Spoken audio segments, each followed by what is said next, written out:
Jinoyat olamida Pablo Escobar, El Mencho, El Chapo, Carlos Lechter kabi mashhur shaxslarni eshitgandirsiz. Ular Kolumbiya va Meksikadagi narkobaronlar hisoblanadi. 22 fevral kuni eng xavfli jinoyatchi deb ta'riflanadigan El Mencho Meksika hukumati tomonidan AQSh yordamida o'ldirildi. Xo'sh, necha yillardan buyon ajalga chap berib kelayotgan jinoyatchiga qarshi operatsiya qanday o'tdi? El Mencho laqabi bilan tanilgan baron kim o'zi? Uning o'limidan keyin mamlakatda vujudga kelayotgan tartibsizliklar jahon chempionatiga qanchalik ta'sir qiladi? Sababi El Mencho o'ldirilgan Jalisco shtatida jahon chempionati o'yinlariga mezbonlik qiladigan Estadio Akron arenasi joylashgan. Demak, meksikalik narkobaron Nemesio Asiguera Cervantes haqida hikoya qilamiz. El Mencho kambag'al dehqon oilasida tug'ilgan. Oilasi avokado plantatsiyalarida ishlagan. 1980-yillarda u noqonuniy yo'llar bilan AQShga o'tib, Kaliforniya shtatida yashaydi. U yerda mayda jinoyatlar uchun qo'lga olinadi va 1990-yillarda giyohvand moddalar savdosi bilan bog'liq ayblov bilan taxminan 5 yilga qamaladi. Qamoqdan chiqqach Meksikaga deportatsiya qilinadi va jinoiy guruhlar bilan yaqinlasha boshlaydi. 2000-yillarda u Melino kartel tarkibida faoliyat yuritadi. Keyinchalik bu tuzilma parchalangach, u o'z ta'sirini kengaytirib 2010-yillar boshida Jalisco New Generation kartel, ya'ni Jalisco yangi avlod kartelini mustaqil kuchga aylantiradi. Uning karteli qisqa vaqt ichida Meksikadagi eng qudratli va eng zo'ravon kartellardan biriga aylanadi. Ular metamfetamin ishlab chiqarish va eksport qilish, AQShga fentanil yetkazib berish, qonli to'qnashuvlar va davlat kuch tuzilmalariga qarshi hujumlar bilan taniladi. El Mencho federallar tomonidan eng ko'p qidirilayotganlar ro'yxatiga kiritiladi. AQSh hukumati uni qo'lga olish uchun $15 million gacha mukofot ham e'lon qilgan. CGNG ochiqchasiga harbiy uslubda harakat qilishi bilan ajralib turgan. Zirhli texnika, og'ir qurollar va dronlardan foydalangan. Uning o'g'li Robin Asiguera El Menchito laqabi bilan faoliyat yuritgan, AQShda sudlangan va uzoq muddatga qamalgan. Xotini ham moliyaviy jinoyatlar uchun qo'lga olingan. Bundan ko'rinadiki, u o'z oila a'zolarini ham jinoiy ishlarga jalb qilgan. Ko'pincha El Menchoni kolumbiyalik mashhur narkobaroni Pablo Escobar bilan taqqoslab, meksikalik Escobar 2 deb ham atashadi. Farqi shundaki, Escobar siyosiy ta'sir va ommaviy populizmga tayanadi. El Mencho esa harbiy intizomli, yopiq va zo'ravon modelni tanlagan.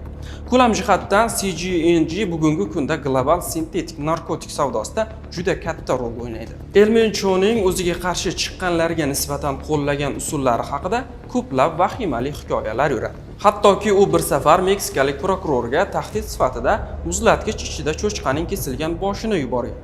Telefon yozuvlaridan birida esa u mahalliy politsiya komandiriga agar chekinmasa, uning itlarini ham otib o'ldirishi bilan tahdid qilgan. Ayrim manbalarda u narkobiznes bilan shug'ullanishidan oldin politsiyada ham ishlagani aytiladi. Shu paytgacha El Menchoni qo'lga olish uchun ko'plab urinishlar bo'lgan. 22 fevral kuni Meksika hukumati tomonidan AQSh ko'magida o'tkazilgan navbatdagi operatsiyada 59 yoshli narkofurush jarohat oladi va samolyotda shifoxonaga ketayotganda vafot etadi. Necha yillardan buyon qochib yurgan jinoyatchini qanday topishdi? Yuqori darajadagi xavfsizlik xodimlari Meksikaning eng ko'p qidirilayotgan narkokartel rahbarining o'limiga olib kelgan operatsiya tafsilotlarini oshkor qilishdi.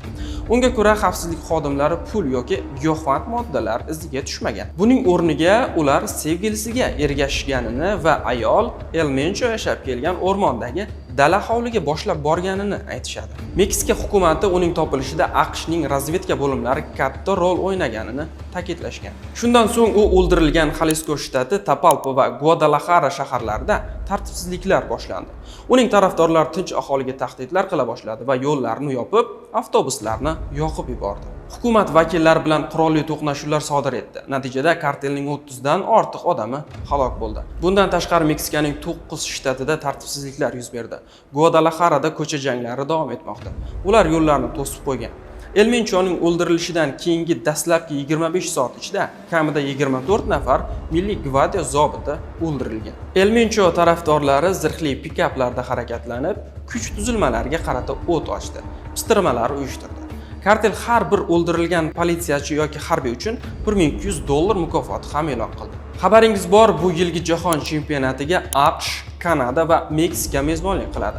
E'tiborlisi, El Mencho o'ldirilgan va hozirda tartibsizliklar bo'layotgan Jalisco shtati Guadalajara shahrida Estadio Akron stadioni joylashgan va u jahon chempionati o'yinlariga mezbonlik qiladi. Bu holat muxlislarda va ishtirokchilarda xavotir uyg'otishi tabiiy. FIFA prezidenti Gianni Infantino qurolli to'qnashuvlarga qaramasdan Meksikadagi futbol uchrashuvlari hali ham ajoyib va tinch o'tishiga ishonch bildirmoqda. Juda xotirjamman, hammasi yaxshi, bu ajoyib bo'ladi, deydi Infantino. Zo'ravonlik boshlangan Xalisko poytaxti Gvadalajara ushbu yozgi turnirda 4 ta o'yinni o'tkazishi rejalashtirilgan.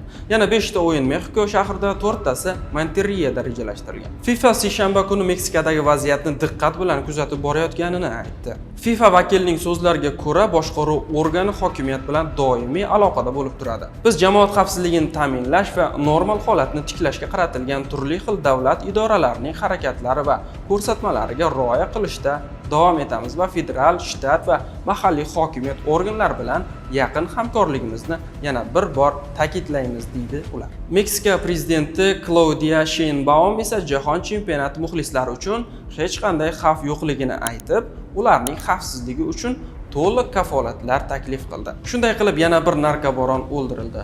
U asos solgan kartelning kelajagi esa hozircha noma'lumligicha qolmoqda.